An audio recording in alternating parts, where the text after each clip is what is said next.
Hello everyone, this is Ether Dragon, and welcome back to another episode of Fire Emblem Heroes. So here we go again with another week of Ether raids come and gone, and we did much worse this week, I guess. I don't know, towards the end definitely much worse, but at least people did expected things that I would expect people to do. I'm repeating my words, aren't I? People did things that I expected to beat my team. It's pretty straightforward. And a lot of it hinges on the fact Legendary Crom and Elowood are positioned how they are.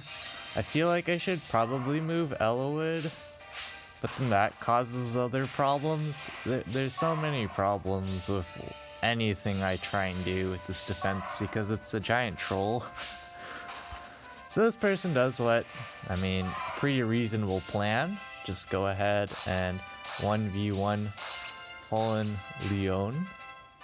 1v1 Legendary Crom with Fallen Leon, but which obviously works. I would be kind of spooked if it didn't, but then Elo would follow us up, which is why moving Elowood up one space to increase his range to be closer to that of Crom's is not necessarily a great idea, because we can't get that meme dance follow-up, but at the end of the day it doesn't matter too much. And at this point, the doubled meme Duma is here, so feels dirt, man. Yep, water season's incoming next season, so I don't know what I'm doing for offense yet. Not entirely decided if I want to go for tier 27 again because I can. I imagine for defense, I am definitely just engineering the usual standard minimize the maximum lift loss to minus 40. Because I know we're going to get plenty of lows against like Legendary Leaf Hit and Run or whatever the heck people do. And there's Milla as well, so if I say try and use Legendary Zero, people are just going to slap Milla in that column, and that's not going to be a fun time. So I don't think we're going to be trying too hard to go for minus zeros. Early in the season, we can probably do it against the players that are just trying to float around in tier 21 plus, but yeah. Altina almost taken out Crom there. If she wasn't adjacent to Naga, she actually would have picked up the kill. And that's just an example of how it's totally possible for people to sweep this team with Altina. You just have to be very, very methodical about it. Like Legault with Hardy Bearing, he doesn't have Luna up turn 1, so his actual damage output's kind of garbo. Which is kind of why we have double Duma to boost his attack by 6, which still clearly is never enough. And he gets debuffed a lot by like Bright Shrine or whatever, or chills or whatnot, so it's pretty devastating to say the least. Here we have, it's kind of funny, Pegged ended up somehow random matching me twice, and the thing I like about what they did is the first time around they get memed over, the second time around they finally learn their lesson, and they just get a somewhat clean win. It technically could have gone differently if I had certain things, but we don't, so it doesn't matter. But I do like it when people actually learn from their mistakes. It's very rare for that to happen during Ether Raid's offense. I've faced the same people with the same defenses over the course of multiple seasons, but definitely not in the same season. That's pretty darn rare. So here, Duma with the meme fest, and again here, Legault's not doing that much damage. Sure, there's Bright Shrine, but even then, He'd only be doing 7 more damage with Hardy Bearing. So I don't feel like Hardy Bearing Legault's the greatest idea for this team. 9 out of 10 times, or even more frequent than that, he's not really doing anything but spooking folks from bringing a 1 HP Vantage unit into the fight. Or, I don't know. I guess the Cleaner Plus is mildly threatening? I have no idea. The entire team doesn't make any sense whatsoever. It's just a mishmash of stuff that can kinda do things, and so it does. But there's no real big synergy other than the obvious Wings of Mercy stuff. But here we have the classic Brave Ike and Brave Lucina strategy. I actually have zero idea why people bring Brave Ike during Astra season and not Light season. I feel like... Take my hand. I don't know. Maybe people are hard countering more during Light season now. With, I don't know, Bramamon? I don't really see a lot of Bramamons. I have no idea. But Astra season, you have less res and stuff, so mages and company definitely do a lot more damage. But like, I guess like in these instances, Legault's okay. But even there, he's barely picking up the kill. It's if he doesn't double, it's pretty sad. And again, his special's at 2 cooldowns, so even if he doubles, he doesn't get a special. It's a very jank defense.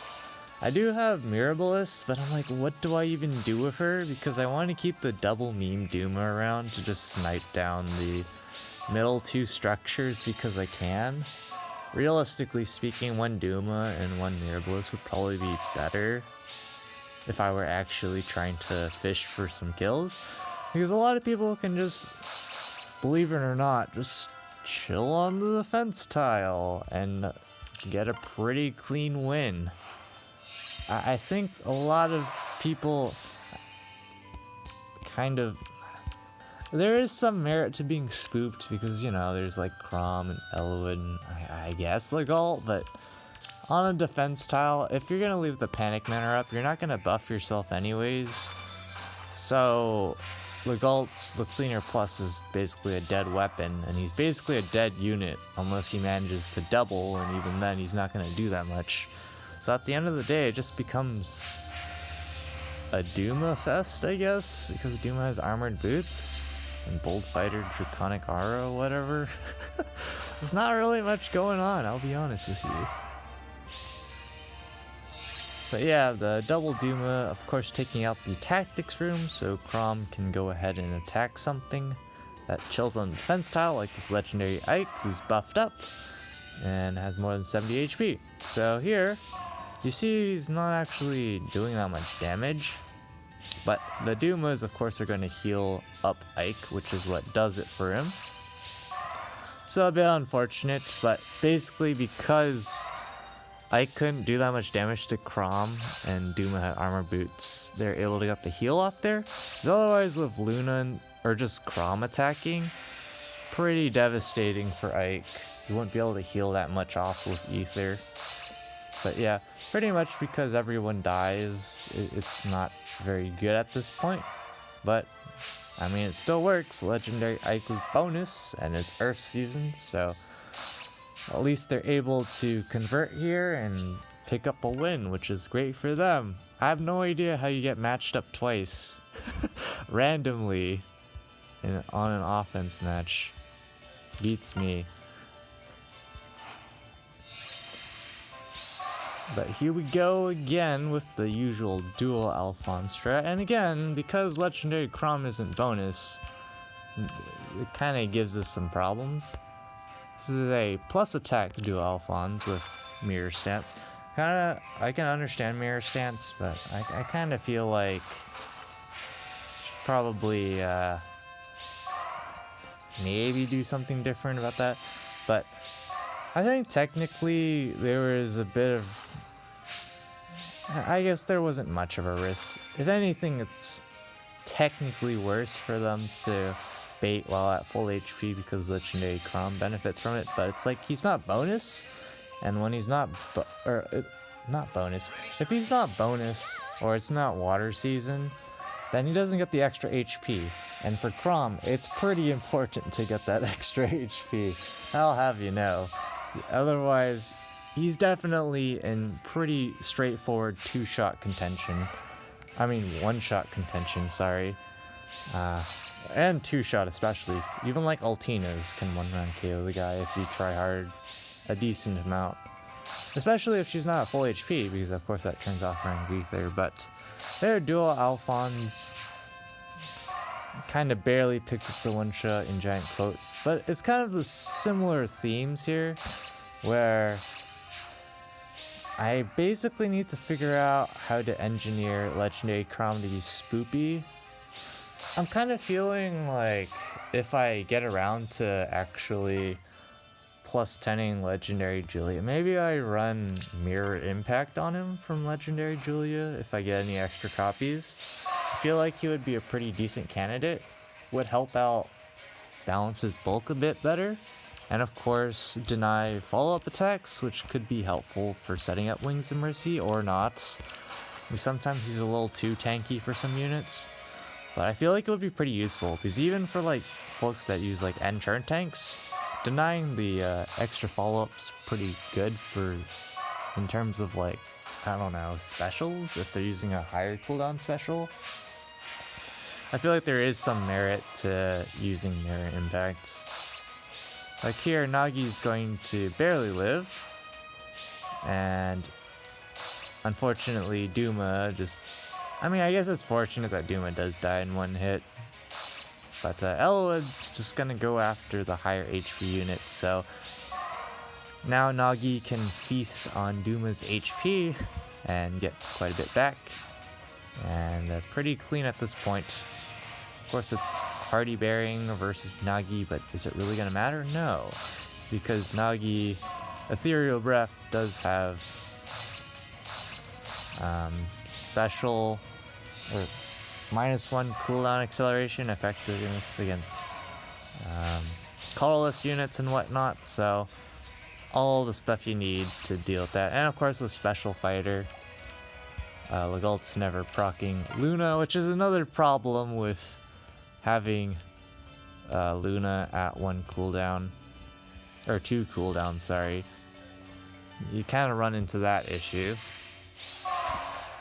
And here we have quite the interesting replay. I saw this and I was like, this definitely did not need to happen. Why? I'm pretty sure they could have won this death list. They have Fallen Leon, so Legendary Chrom is already pretty easy to deal with in some respect. And they even have Healing Tower not in column 3 or 4.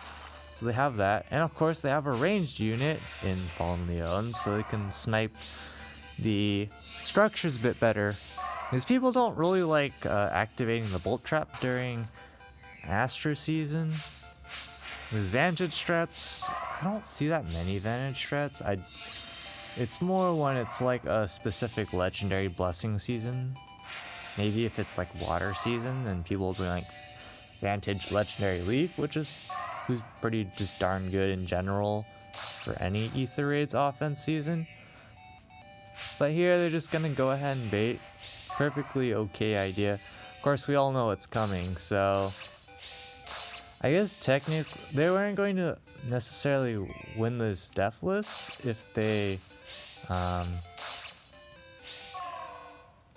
played it poorly, but like here they can even manipulate Eloyd there to not get Dance because he's going after Leon since he's green and low defense. So it's looking pretty good for them, except for the fact now it's turned 7 out of 7. And they don't actually have the damage output here to pick up the kills. Unfortunately, they're 3 damage short, and Olivia even picks up the 1-round KO there. So they just straight up timeout there. Not very much they can do there. If it was like Mirabilis or something, I feel like you could probably 1-round KO because of quadding or something. Because especially mine is minus speed. so it's even easier for like an Altina to quad. And here we have a pretty classic AR strategy when there's a lot of ranged units and not very many competent melee units. You can use like Brunya, for example, and of course there's Tamari support, Smite, whatever. And this way you're able to just pick off the melee units you don't want to get hit by and just take out the ranged units by just sitting and tanking. And of course, because of the double Duma, it doesn't matter if Brunya gets debuffed or not, because her weapon's already active, so she gets an extra +4 to all stats, and of course attack speed solo. No follow-up to deny like Bold Fighter and stuff. Say like Bold Fighter, Picnic Flora, I don't know. So they're just able to tank here, and they can double. So Chrom's not really a threat because you can't like proc Luna. Same thing for Legault there. So it's just pretty clean win. Nothing too mind-blowing here.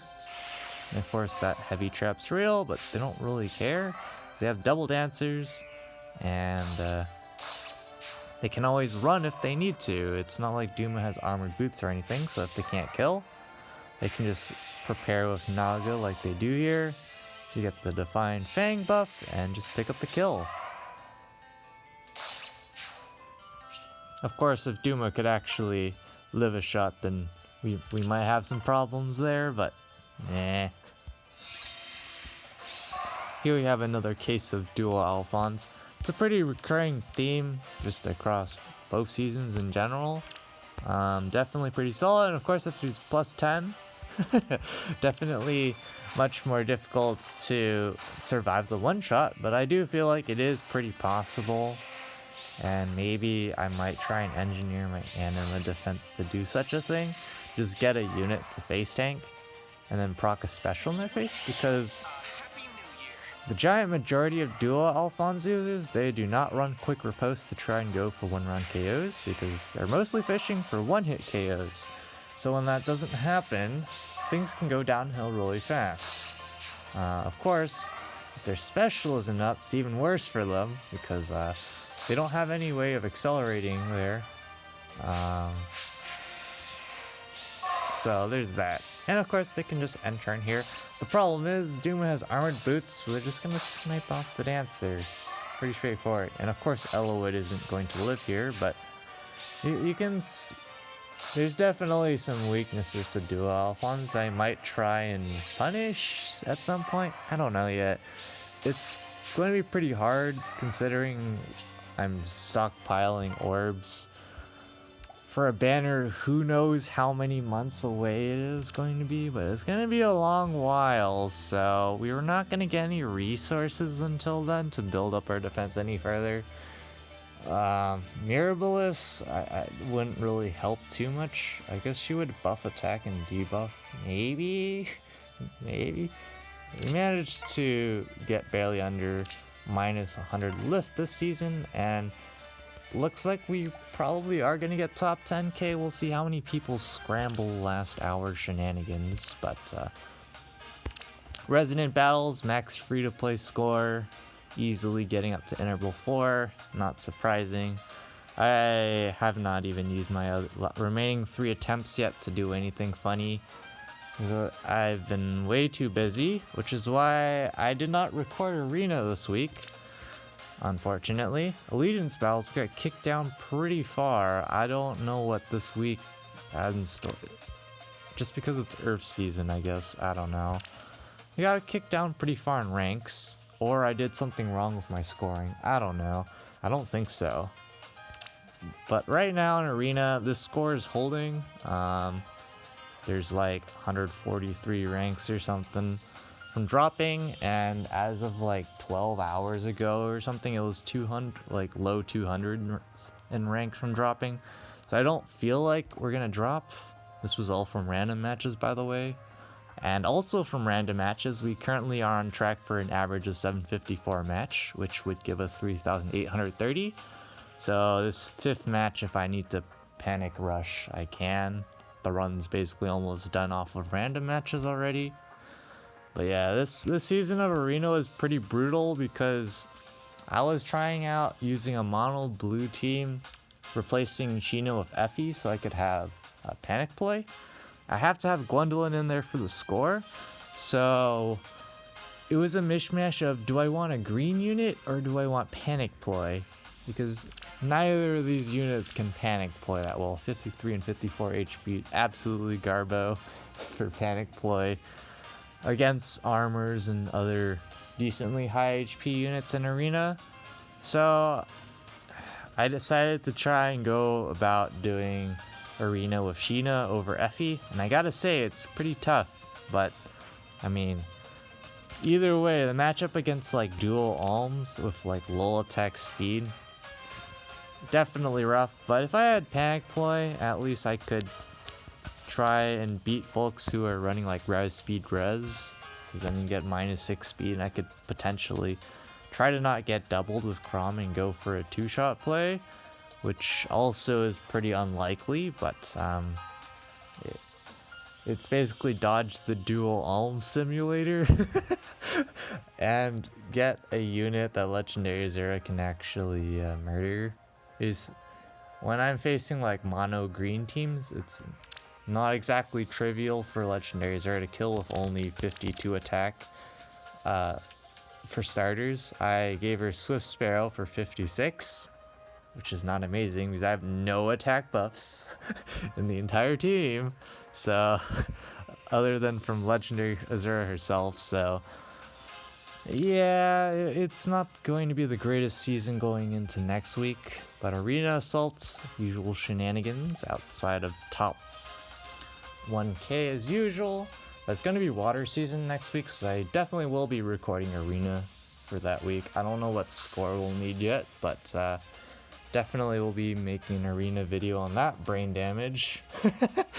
Just imagine trying to face like a double Legendary Chrom team with some other stuff, and then Legendary Azura has to pick up a bonus kill. Yeah, we'll see how that goes, but we'll be back if there's any more replays, but more likely when the results drop in. Alright, surely the rewards are out at this point, and top 10k again, not too bad, not too shabby. Next, I don't know what to think about this season, not gonna lie. We're just gonna kick Bolt Tower, throw in Dark Shrine like usual, and probably gonna toss, I don't know who to toss out for Chrom again, just for trolling sake. We're just gonna get walled by Brave Ike if we just replace Lilina, but then again, Lilina's not really countering. And Sayri, her problem is she has basically no defense or HP, so even though she's bonus, not gonna turn out too well there, so probably not gonna use her for those shenanigans. Might as well switch back to this team here. Resonant Battles, I believe the next season has to start before we collect rewards, so there's that. Arena, let's see if we stayed in. I actually forgot to check towards the end of the season. So if we get memed on, we get memed on, but we maintain tier 21, and we should be able to do it again for another week because it is water season now. And Arena Assaults, the usual just outside of top 1k shenanigans. And Allegiance Battles, kind of spooky this week, 620. Pretty much the lowest it's been for quite a few weeks now for me, so kind of spoopy to see that, but still hanging in top 1k for a while.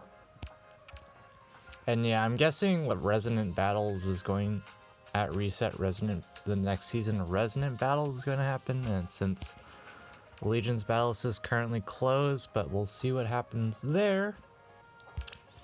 But just because I'm too lazy to make a separate video on this, and Mjolnir Strike, it's light major season. We all know the shenanigans that I go through where we're 2 points short from staying in. But for some odd reason, we are currently staying in tier 21 with 100 ranks to spare, so there's basically almost no way for us to get kicked out at this point. So definitely surprising. The cutoff's been consistently 848 every time it's been light major to my knowledge, so I think folks are just like not trying anymore or something. And that's what's allowing us to stay in tier 21 for the second time now. And Mjolnir striked. So that's cool. Free to play, by the way, Kappa. Legit free to play though. But yeah. Plus 10 air carrying us super hard. With I think she scores 770 or something during light major. So pretty insane. But that's gonna be it for this episode. Thanks for watching. As always, this is Ether Dragon, and hope to see you all next time. Bye!